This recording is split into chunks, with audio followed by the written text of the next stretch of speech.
Good evening, class.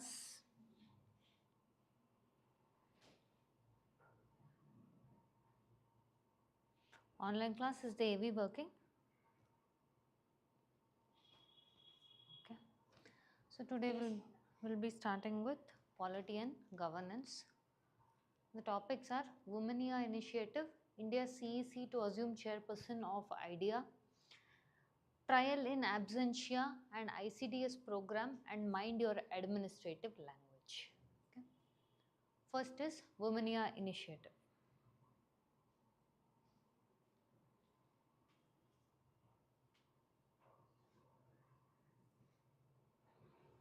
Done?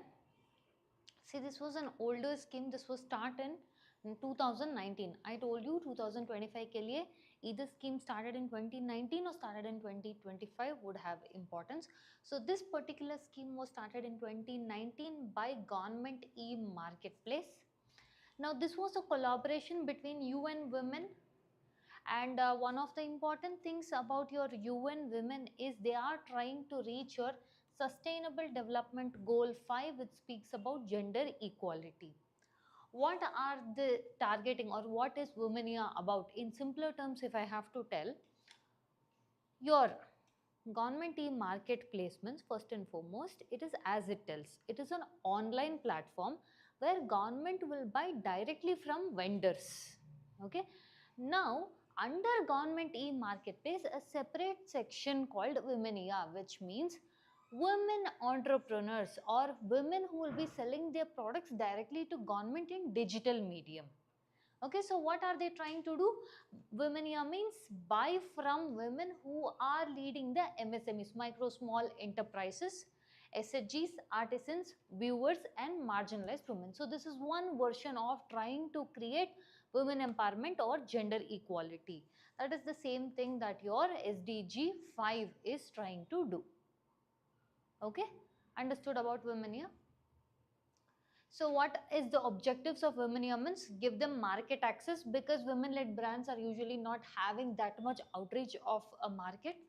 Finance access, and also value addition. That is, if they make any small products or corrections to that, then let's say if a woman wants to sell was, she needs to buy pots. So if they are buying pots and make value additions such as painting and sell it to that. Okay. And another thing is enhanced participation for women owned business in public procurement. That is, government itself buy from the women. Understanding why? Because they are not having equitable access to the market, they are not having equitable access to the finances. So government thought that at least 3% reservation if we do, wherein we will buy from women owned MSMEs, it might help them to an extent. This 3%. Understanding? We'll move ahead. So if you see, this is all the data is based on Udyam registration data. Udyam platform for any MSMEs, micro, small, medium enterprises. If you have to register yourself as a business, you have to register in your Udyam portal. According to the Udyam portal ka details, 20.5% of MSMEs, all the MSMEs pay, only 20% are owned by women. In that, they are leading to employment generation of 18.73% of women, and also total investment, the amount that they are able to invest is only 11.15%. Now if you see these statistics, it is equivalent to what Women are tried to do: give them market access, give them value to your value addition, also financial access. So this was trying to be covered in your Women scheme. We'll move ahead.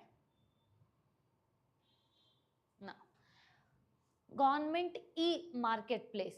Again, e-marketplace means it is a digital medium. Government is buying things that it wants from your digital marketplace. It was launched in 2016 by Commerce and Industry. Okay, this ministry launched it, and it is a national online procurement portal where government directly buys it from your MSME. Now, who and all are its users? Central and state ministries, departments, and PSUs. All the states are covered under this. Highest usage is from Uttar Pradesh alongside your 8 states such as your Maharashtra, Gujarat, Assam.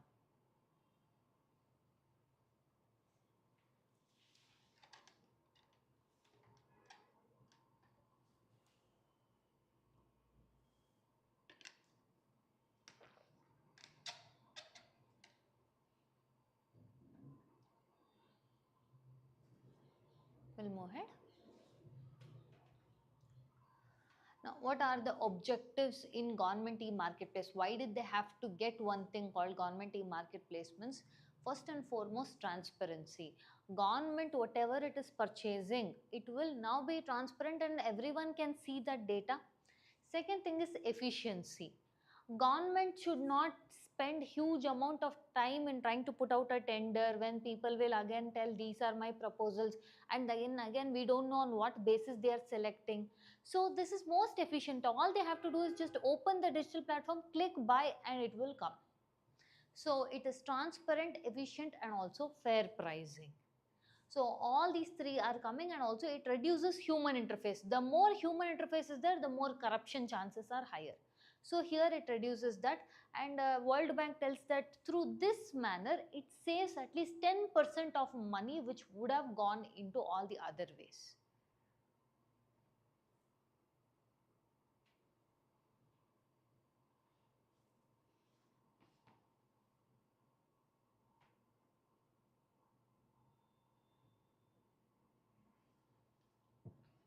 Then, so through this, through your government e-marketplace, we have been able to bring in about 10 lakh plus micro and small enterprises. 1.84 lakh women entrepreneurs are getting benefited. 1.3 lakh artisans and weavers are benefited. 31,000 plus startups are benefited.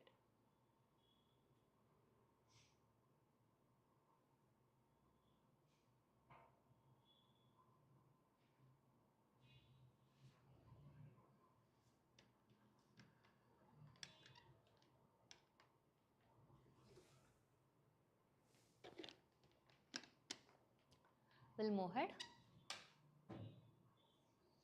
So, recently what they have introduced is GEM AI, that is in your government e-marketplace. You know now what that is. They have introduced a first time a generative AI chat box for public procurement. That is why GEM AI, Government e-marketplace AI. So it is a chat box which is nothing but your AI powered, artificial intelligence powered, and it will give both voice plus text support in 10 Indian languages.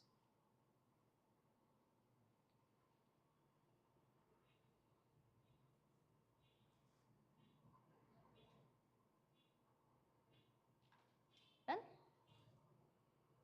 So we'll see one question from this topic. Consider the following statements about the Women Year initiative.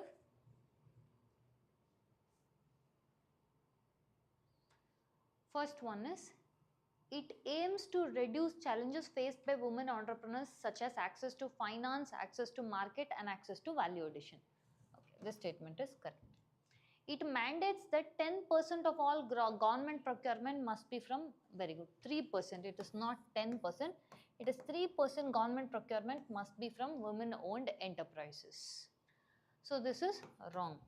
It is implemented on government e-marketplace. Correct. So correct options are 1 and 3 only. Next topic is India CEC to assume chairpersonship of International IDEA.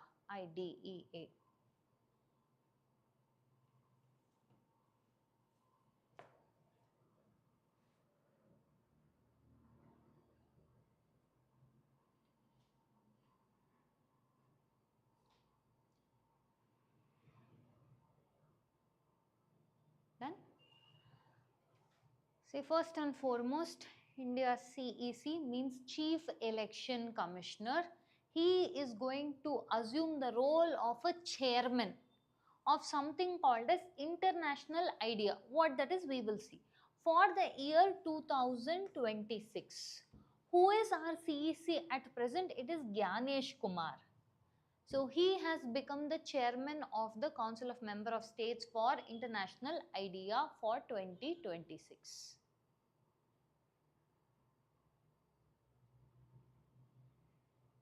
Done? Now what is this IDEA?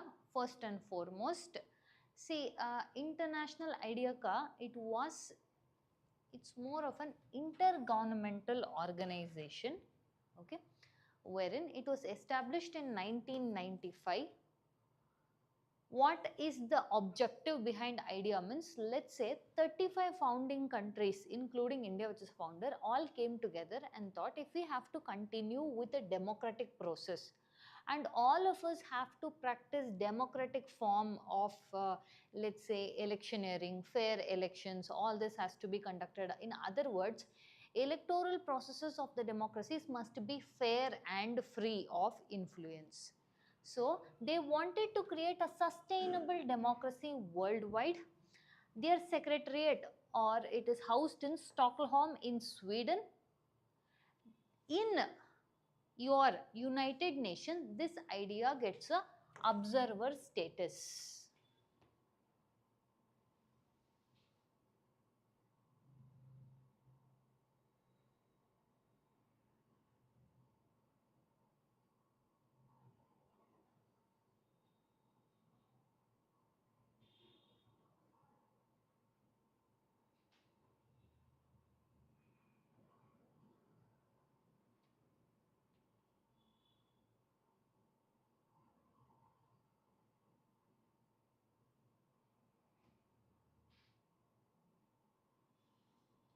Done?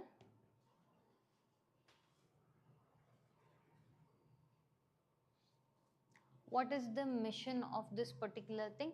Promote, advance and protect sustainable democracy globally. Its vision is to create an inclusive, accountable and resilient democracy for all.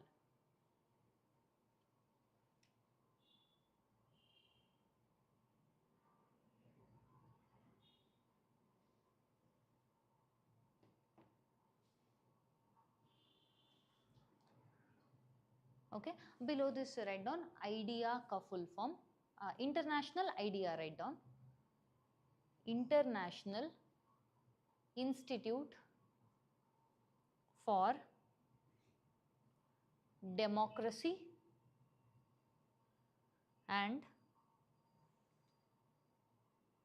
International Institute for Democracy and Electoral Assistance, otherwise called as International IDEA.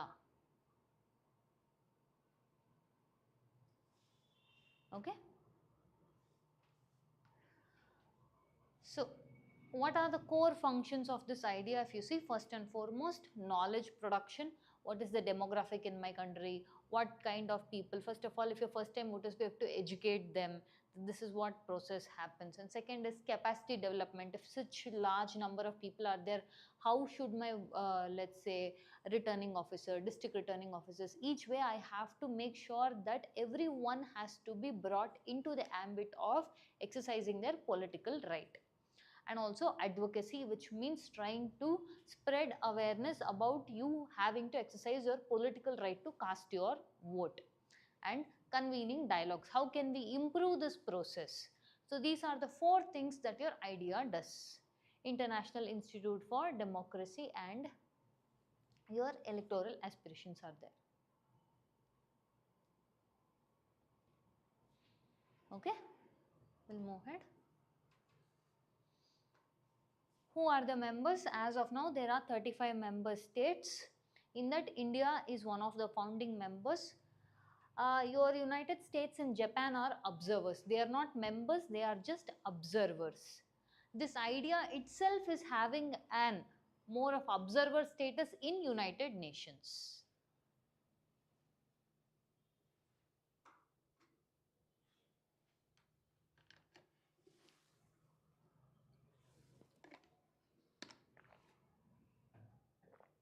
Done? We'll move ahead. So we'll see one question on this. Consider the following statements regarding international IDEA. It is an intergovernmental organization with UN observer status. Correct. It is headquarters in Geneva, Switzerland. Very good. Stockholm. So this is wrong. India is a founding member. Correct. So correct options are 1 and 3 only. Next topic is BNSS section 356 trial in absentia.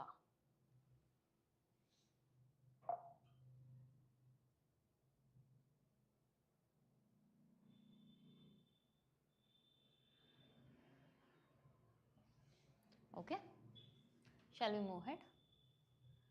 See, first and foremost, what is this BNSS?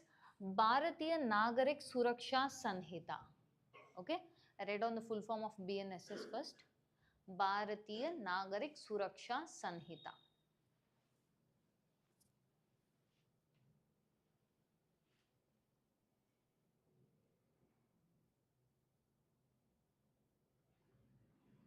Okay, in simpler sense, first let me explain, then we will go to this. What happened is, one person in Delhi, he is a habitual offender. Habitual offender means someone who keeps committing crimes after and after and after. It was not an innocent mistake, or it was not that he did it for the first time. No such first time offenders. Habitual offender who is prone to committing mistakes. He committed a murder and he absconded. Absconded means ran away.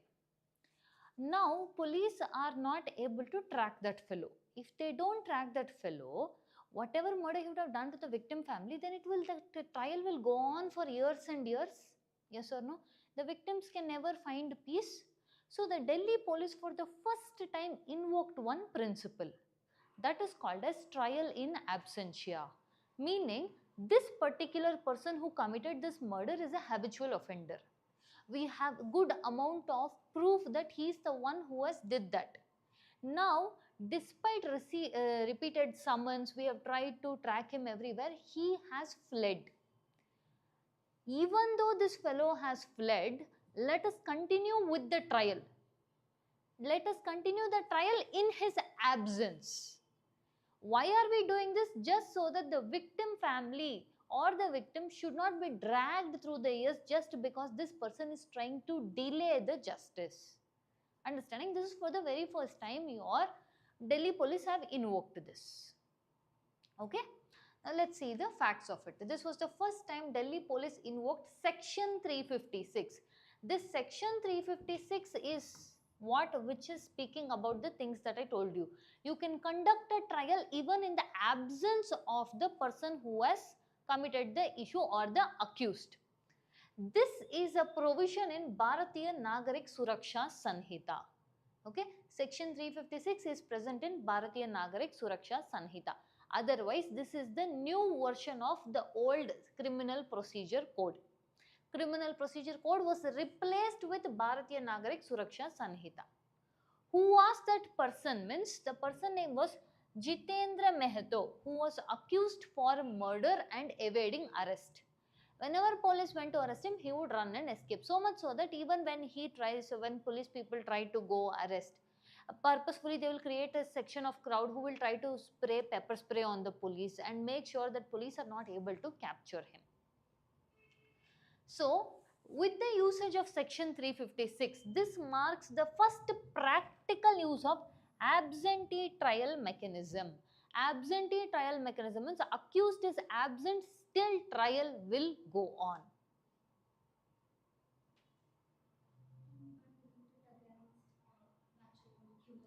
True, true. So there is one more provision that tells that as of now, as we go further, we would have discussed, in case, let's say we have caught that perpetrator, that time we will reopen the trial. Okay, and also your judiciary is very much not going to just allow, okay, something to happen on its own, or because if it is misused, it can be misused to a very large extent. So your judiciary will try to make sure proper procedure has to still be followed, and if at all that fellow is caught, then again trial can be reopened.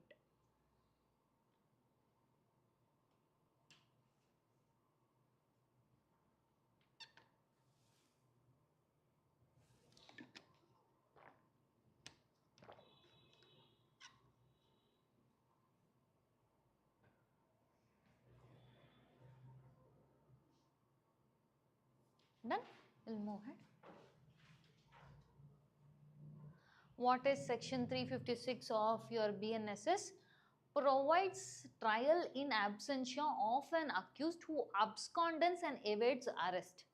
Understanding here, they will not just take any accused in picture, your judiciary. They will see whether he is a habitual offender, or does he even know that there is an arrest warrant against him. Your police have to publish this information in all possible ways, such as newspapers and everywhere, to make sure that the person somehow has to become aware there is an arrest warrant against him. Okay, and the introduction is this concept of complete absentee trial. That is, finish writing, I'll tell you this concept.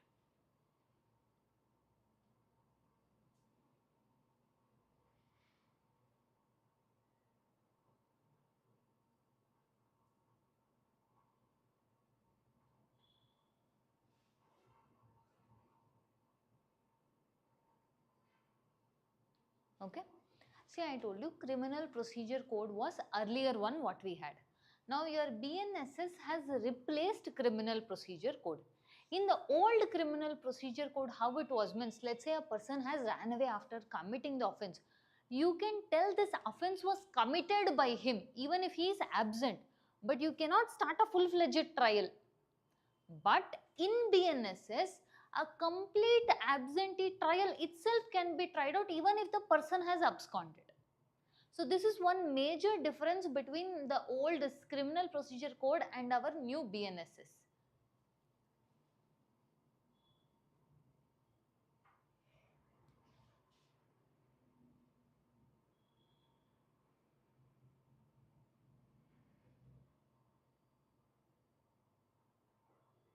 Done?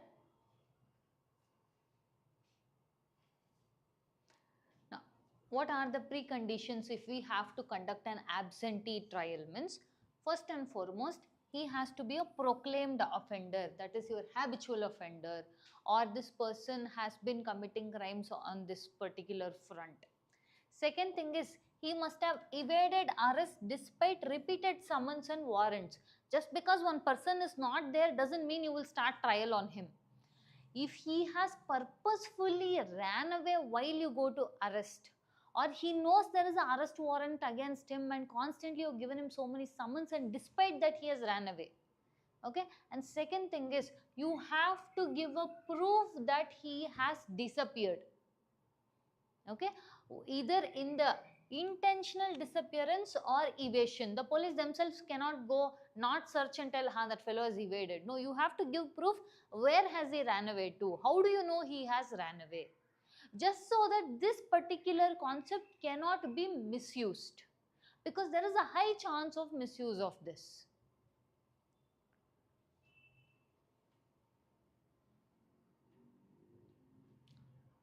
Why do they keep this concept?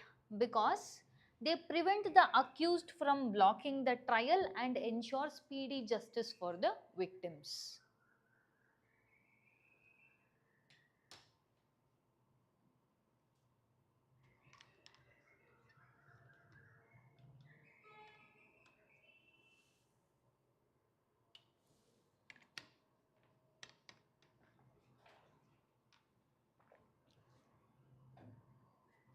Then we'll move ahead.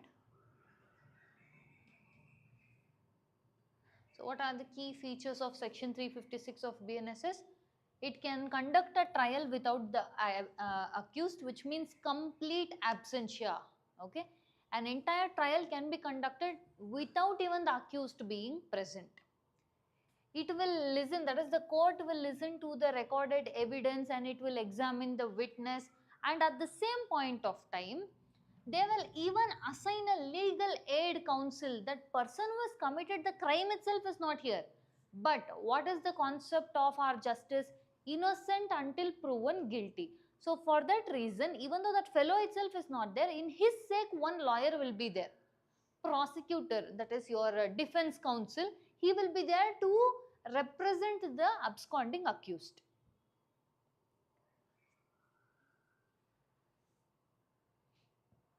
Okay, and a public notice has to be given, a proof of intentional evasion, that is he has purposefully ran away, that proof has to be given, and if in case he is arrested or appears back, right to reopen the trial is also there. So these are the most important features of your section 356.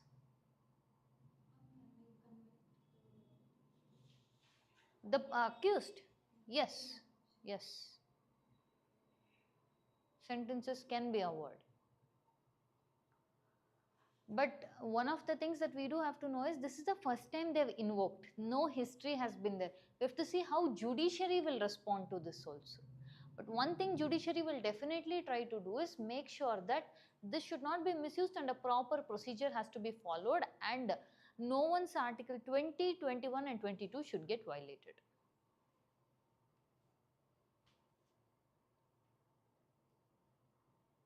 Done? So what is the difference from your CRPC and BNSS? In CRPC sections 82 and 83, this section you don't have to by heart, this section you have to by heart because this is for the first time introduced. In criminal procedure code, it told that you can declare someone as a proclaimed offender. You can just declare, even though someone ran away, you can't conduct a complete trial. Strictly, it did not allow for a full trial in absentia. If the person is there, then only a trial can be made. Otherwise, trial cannot be made. That was how your criminal procedure told according to section 82 and 83. This was replaced by BNSS, and in section 356 it tells that we can introduce a full absentee trial system. Even if the accused is not there and he has evaded arrest, then we can bring about a trial even when he is not present. This was modeled after your European Criminal Procedure Framework.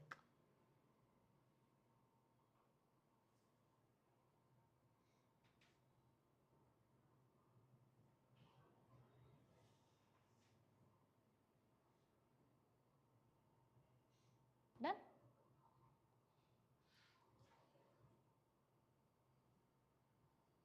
We'll move ahead.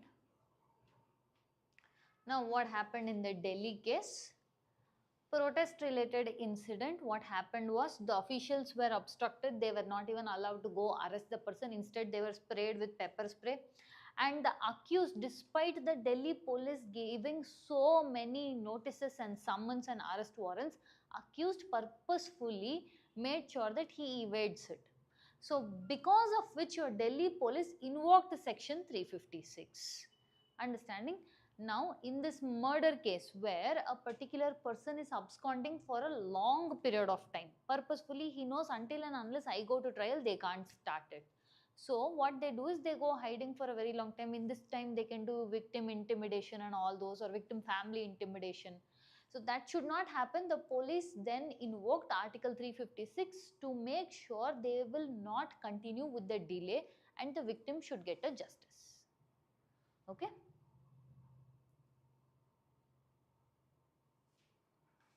We'll move ahead. You guys want to write down? We'll see one question from this topic. With reference to section 356 of the Bharatiya Nagarik Suraksha Sanhita, consider the following statements. It allows a full criminal trial to be conducted even in the absence of accused. Correct. It can be invoked only after an accused has been declared a proclaimed offender. Correct. It was also a feature of Criminal Procedure Code.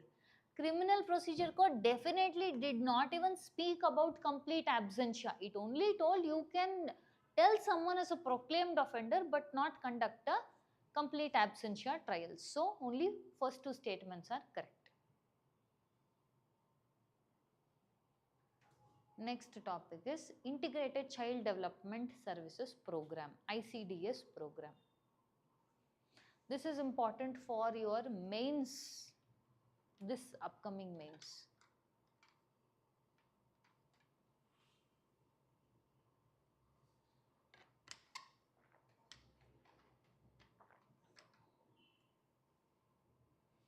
Done? See this ICDS, if you have to know one thing, it's a very old scheme. Why this is important is because in this year it completed 50 years. So it was launched in 1975 as a pilot program in Karnataka, but eventually it spread to all the states and union territories. Now it is the world's largest community-based, okay, program wherein you try to see early childhood detection. ECD stands for early childhood detection, that is in order to reduce child mortality your death under 1 years of age, death under 5 years of age, all this are to be reduced. Child stunting, child wasting. In other words, ICDS is becoming important. See, this was, like I told you, started 50 years ago. But eventually what happened over the years, in your many programs will come further ahead, such as your Poshan and Abhiyan and all, that has subsumed this. One of the reasons ICDS is becoming even important right now is because your school year starts from 6 to 14 years. If at all we have one scheme that covers from 0 to 6 years of age for your children, that is only your ICDS. Holistic program which covers children from 0 to 6 years of age. Now I am not mentioning 1 year, I am mentioning 0 to 6 years, which means from the time a woman is pregnant to the time she is lactating, to the time she has given birth, and then she starts feeding the child, all of these phases are covered. Eventually, they even added adolescence, reducing under 5 mortality, reducing under 1 mortality. All these were eventually added. So, this is only one universal program that deals with children's holistic health nutrition from 0 to 6 years of age.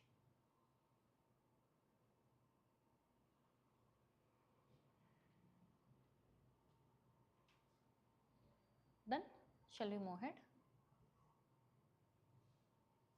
So, what is ICDS? It was launched in 2nd October, Integrated Child Development Services, 2nd October 1975. It is a centrally sponsored scheme. This was introduced by Ministry of Women and Child Development. Who and all it covered means children from 0 to 6 years, pregnant women, lactating mothers, and it is now subsumed. This scheme in its own individually it does not exist, but it exists under two schemes, that is Mission Saksham Anganwadi and Poshan 2.0.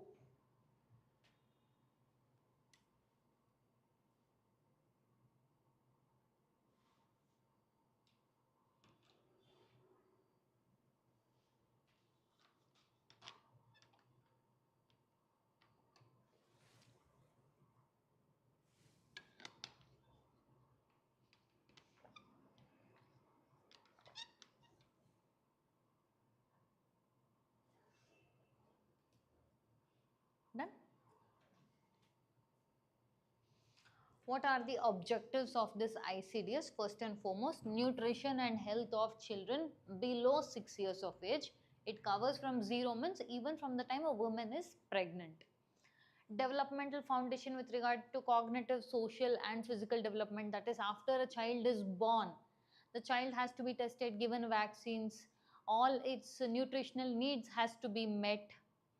Reduce infant mortality, morbidity. Morbidity means stillbirths. Child is born but without life.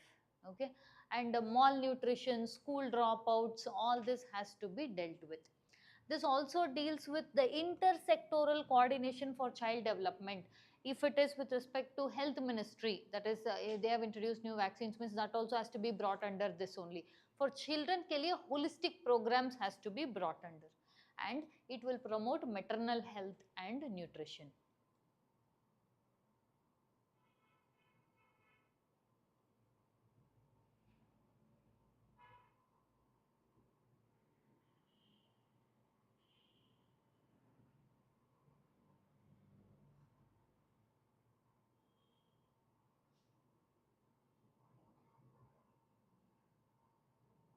Okay.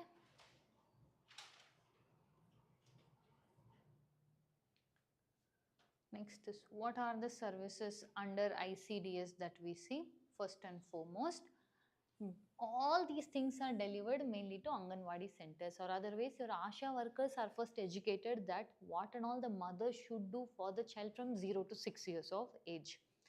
First is supplementary nutrition. The woman has to eat more. Understanding, eat more means eat more nutritious meals. Second thing is immunization. Whatever health ministry will come up with, the child has to be vaccinated at this particular age, at this particular year, all those has to be told to the mothers. And health checkups has to be constantly done. Referral services means if it is in a very let's say rural area, and if it is an issue that you have to go to a higher hospital, means you have to refer which district hospital you have to go, where you have to go, you have to refer to particular doctors. And also nutrition and health education. First, the mother has to be educated how the food has to be. Second thing is early childhood care and education from 3 to 6 years of age. As of now, government only deals with education from 6 to 14 years and completely violates education from 3 to 6 years or early childhood care education. Otherwise, your Bal Vatikas and Anganwadis.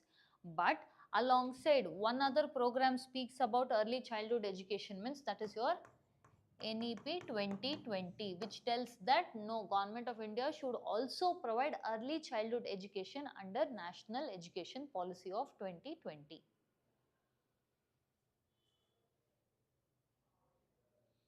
Otherwise, 3 to 6 years early childhood care means whatever in urban areas where you have this concept of Montessori's, pre-KG, LKG, UKG, that why only in urban areas should be there? Why not children in rural areas? For that also government should do this in the form of Anganwadi and Balvatika.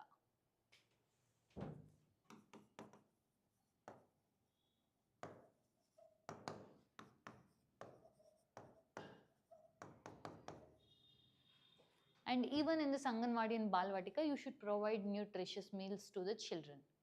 Free meals, like midday meals.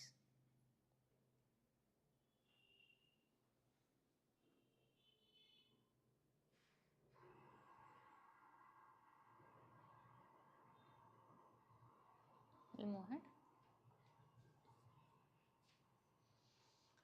So we told ICDS does not now exist as a single program, but its role is put into Saksham Anganwadi and Poshan 2.0. Now these were launched in the fiscal year of 2021 to 22. What it is doing?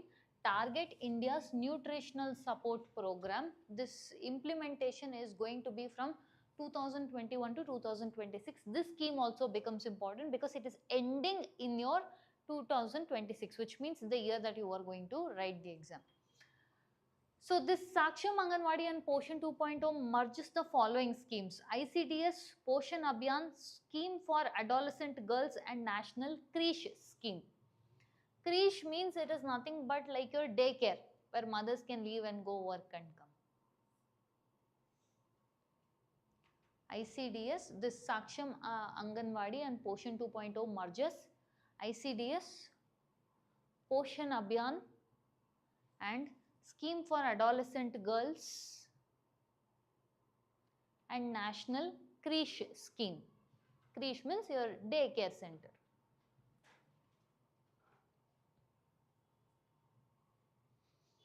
Okay.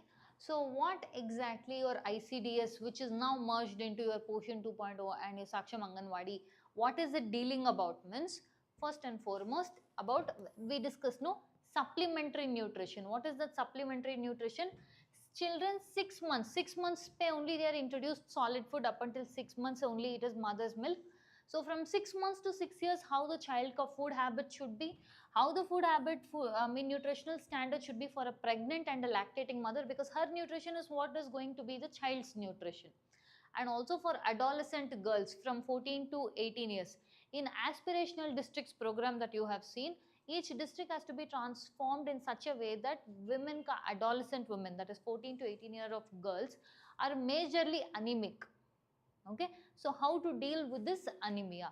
India also, out of 5 women, 3 women are anemic. That is a very big stage. Okay, this applies in northeastern and also your normal districts.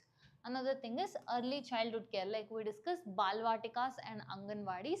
3 to 6 years preschool education should be given. From 0 to 3 years, early stimulation means make the child a social, introduce him to the social element.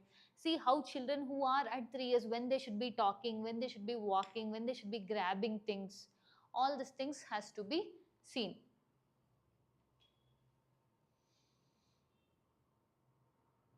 I read on these two, then I'll tell others.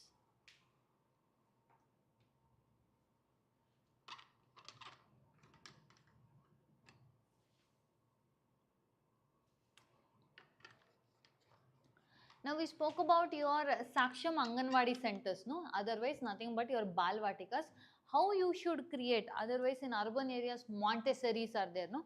Like that if government does in rural areas, how it should be means, it should be child friendly spaces, nutritional gardens, which means show them that they can plant, they in the sense choose to teach the children that all our food that we grow comes from this, show them gardening, and also this will become a place to educate the parents also, the mothers also, and provide clean water and sanitation. Digital enabled service delivery, which means even the teacher who will be teaching in Balvatika should be made aware of these things, and she should be taught how to do with respect to digital platforms, etc. The same she can teach for the children and for the parents. Teach for the children in the sense as to what are the good things that you're supposed to do, hand washing, so provide clean hygiene methods. Next, Poshan Abhiyan. Poshan Abhiyan means this is again a technology-led nutrition convergence mission. Otherwise, create awareness among people, a Jan Andolan, in order to create a more of a nutritional fit lifestyle.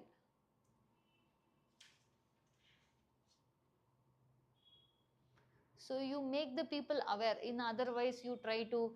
We have also other allied schemes such as Fit India movement. You have to eat right movement, reduce consumption of salt, reduce consumption of oil, reduce consumption of fat. Then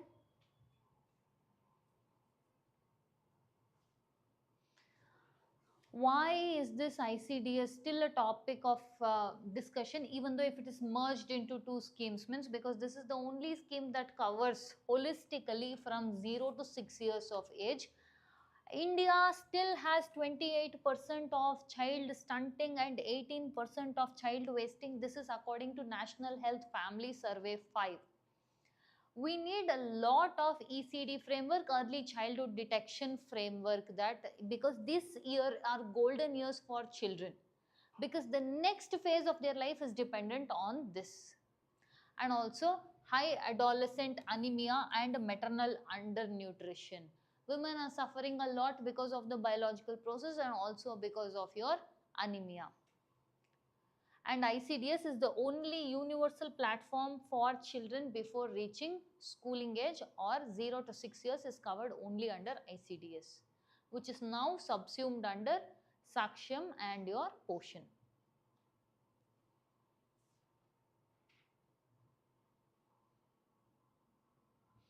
See, in other words, if you see this image, remember I told you about nutritional gardens.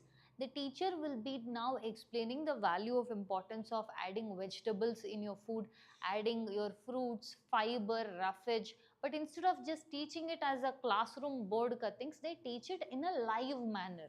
So once they teach the children that you're supposed to eat this, the children will tend to ask their parent as to why we are not eating this, and then they will try to, it's more of a awareness thing to the both child as well as to the parent. Okay. We'll see one possible question from this. With reference to Integrated Child Development Services Program, consider the following statements.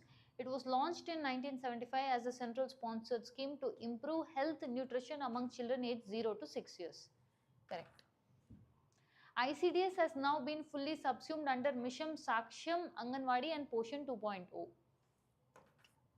The scheme is implemented by Ministry of Health and Family Welfare, Women and Child. So the correct option is 1 and 2 only.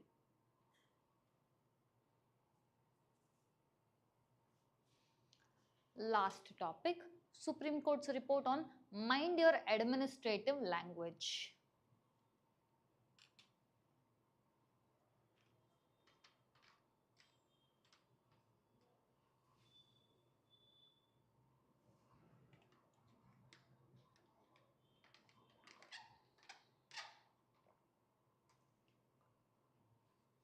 Done? See, first and foremost, a Supreme Court ka report. What was that? Supreme Court Center for Research and Planning. It gave a report telling removal of 70 plus caste linked colonial feudal job titles in judicial administration. So this particular report, which report? Supreme Court Center for Research and Planning told that judiciary pay, we will hire people, no? The way we hire people is linked to, for example, you will apply for IAS job, IPS job, like that there are certain jobs which are the name of the job itself linked with the caste of people. That you try to remove. This report was given.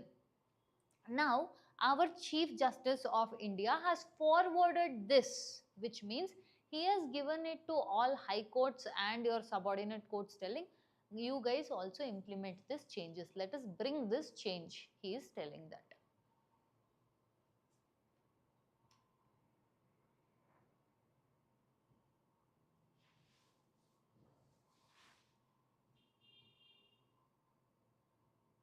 Okay.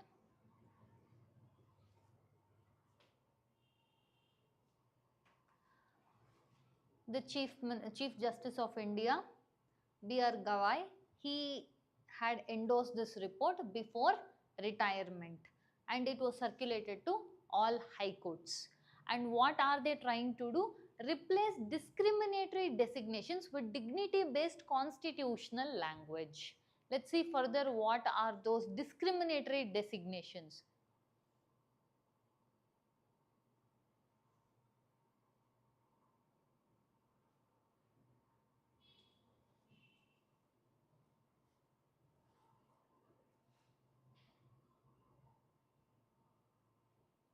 Done? First of all, that is our former Chief Justice of India, just before retiring, he wanted to make an impact. So he has told, let's remove grammar of inequality. Grammar of inequality. Grammar means the way we speak. The way we speak itself, if it has inequality, then we should remove that kind of words. What does grammar of inequality means? Refers to implicit inherited hierarchies embedded in administrative vocabulary. In other words, during your British rule, purposefully they were the ones who created these kind of names. Why did they create these kind of names? Means each time they will refer to a person by the tag, means it is like a position of control and authority over them and reminding the person you belong to this category, do not rise or do much than what your caste is supposed to do. Origin is from colonial lexicon, which means this is the colonial concept that they had introduced, and they bought caste based occupational identities.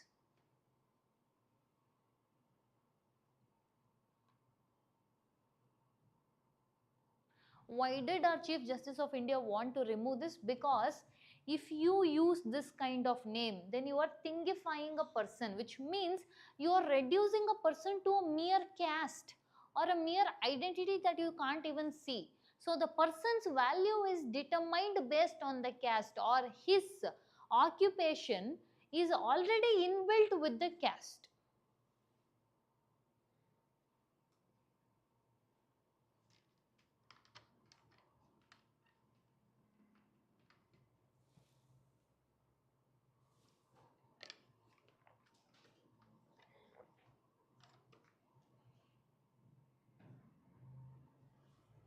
Done?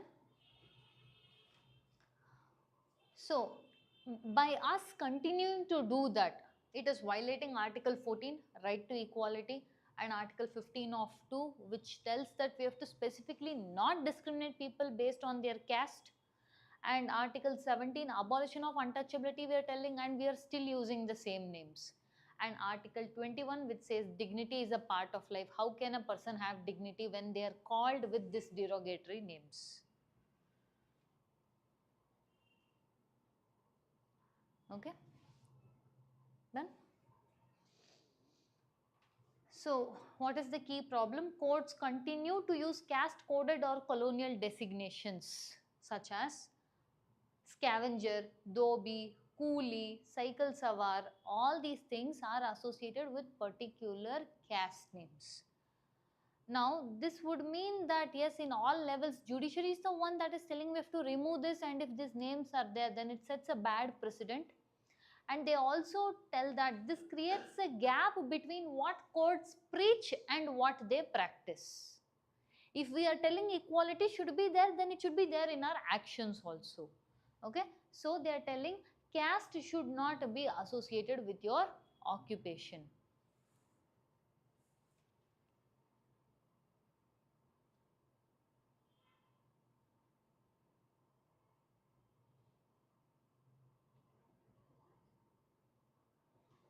Then, so according to Chief Justice of India Gawai, he tells language is the first act of justice. You write this down, you can use it directly in your mains statement. Just because something was coming hierarchically doesn't mean we should use it. Um, because of these outdated terms, we have been using it for long, we should continue to use it, is not the right way to continue using these particular words. Now, us changing nomenclature does not mean that it will end all the inequality between caste system. It is a small step but a very significant step towards dignity.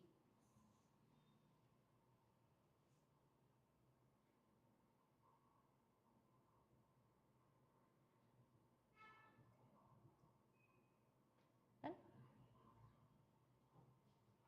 we'll move ahead. So what are the names that they have been called? Dobi, Coolie. See, in all these things, these were all associated to a particular caste. These are the names that are still there. If someone judiciary wants to hire, these are still the way the names are used. Now what judiciary is telling is, instead of this, let us use this. Okay, instead of calling someone a scavenger, scavenger itself is meaning to a particular caste. That means that this particular caste people are only going to do this. This should not mean a scavenger. He is not a scavenger. He is a sanitation assistant.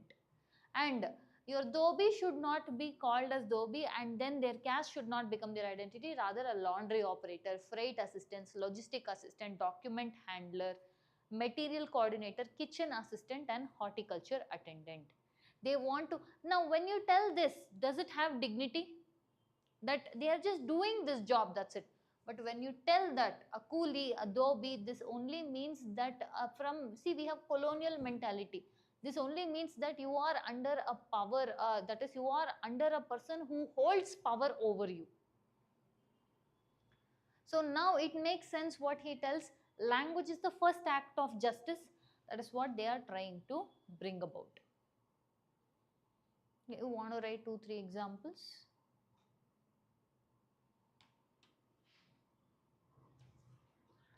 We'll move ahead.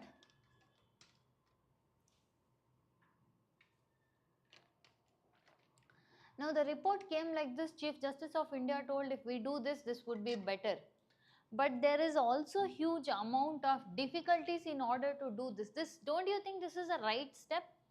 But if you say what is the difficulty, no, we'll come to this. Now, this kind of things, see, we have one Supreme Court, okay, we can bring the change. Okay, we have 25 high courts, there also we can bring the change. But we have more than 18,000 district courts. So everywhere these names have to be changed, and the people who are working in the local administration are very much resistant to change. They are telling this is how we are habituated to calling them, this is how we can call them, we can't change. Because of they can't change, because of their resistance, doesn't mean that you should keep calling them this. This is where the difficulty part arises. So what are the articles that are speaking about, let's say, not showcasing discrimination of a person with regarding to a caste? Article 14, which prohibits arbitrary caste-based classification. Article 15 of 2, which bars discrimination in public institutions. Article 17 abolishes untouchability. Article 21, which is the right to dignity, which was held in your Puttaswamy case and Navtej Johar case, and also Article 51A of E, your fundamental duties, which is telling to renounce derogatory practices which are against humankind. And this is the lines of what your Ambedkar spoke about, constitutional morality.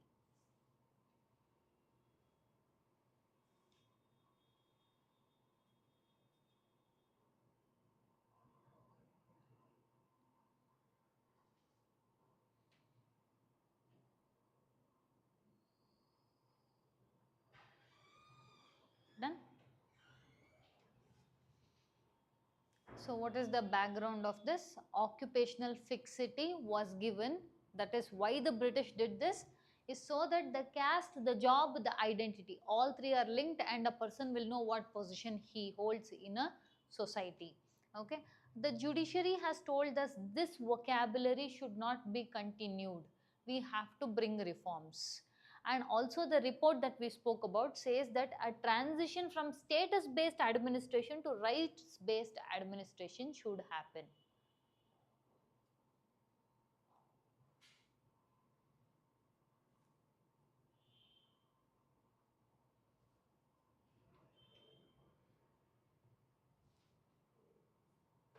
Done? So why is this reform necessary? First and foremost, this language shapes dignity and this gives a symbolic justice to people. And this will, with we change the name, the way people operate, you have to bring in modern human resource systems which require neutral professional titles, not any caste oriented titles. And this will reduce hierarchical bias and increase workplace dignity of an individual. At the same point of time, judiciary is one thing, if it has, it should be public trust. So this will increase the public trust on judiciary. So what we preach should be what we practice, will have true meaning here. And constitutional compliance, whatever we told we shouldn't do is done here. So if we change this, then we will be compliant or following what constitution told. What are the challenges? Uniform adoption. 25 High Court, 18,000 subordinate courts must do this change. Administrative inertia. The long-serving staff in the administrative are very resistant to change. And also, this needs to be updated in every possible thing such as service rules, recruitment notification, HR manuals, e-court documentation, so which opens a can of paperwork. And you have to train the people who have always been calling people as coolie, dhobi, those people, you have to train and sensitize them that you should not call them that anymore.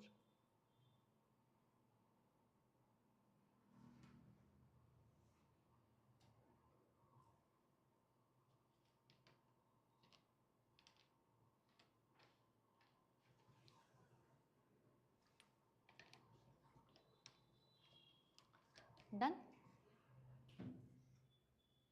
So we'll see one question on this. With reference to Supreme Court Center for Research and Planning report on administrative language, consider the following statements. The report recommends removal of caste-linked and colonial job titles from judicial administration. Correct. Second, it aims to replace existing designations with neutral dignity-affirming technology. Correct. The report has been officially notified by the Union Ministry of Law and Justice and binding on all courts. Your Union Ministry never did anything. It was your judiciary. So, the correct options are 1 and 2 only. One more thing, if you observe, I did not speak while we were discussing. All the options I have purposefully kept the correct answer as A. Usually what will happen when you are writing prelims, which you will be writing is, if more than 2 or 3 options come as the same alphabet, you keep wondering or worrying. Common mentality is, I have made some mistake somewhere. Probably this is not A, this will be B. So just to make you understand, if you are sure about this, forget about the fact that all 5 can be the same alphabet. Okay. With this we complete today's polity and governance. Clear up until here? Any doubts? Online class, any doubts? Anything you didn't understand?